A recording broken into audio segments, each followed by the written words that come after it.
Now watch all the episodes only on Lehre app.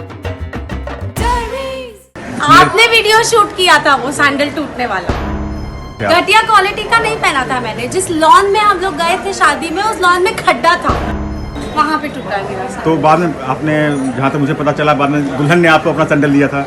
हाँ, मैं actually सीमा जी को thank you बोलना चाहती हूँ। उनकी शादी थी और उनकी शादी में मैं गई थी और उनकी शादी में बस पहुंची, इतना सुंदर सा लहंगा पहन के ऐसे जस्ट एंटर करी थी, ऐसे से चल रही थी और कड़ाक से सैंडल टूट गया मेरा। अब मुझे पता नहीं था इसके बाद मैं क्या करूँगी, नंगे पाँव घूम रही थी। लेकिन जब सीमा जी को पता चला तो उन्होंने वो एक्चुअली उनका पूरा सूटकेस भर के सैंडल, कपड़े, मेकअप सब कुछ आया था।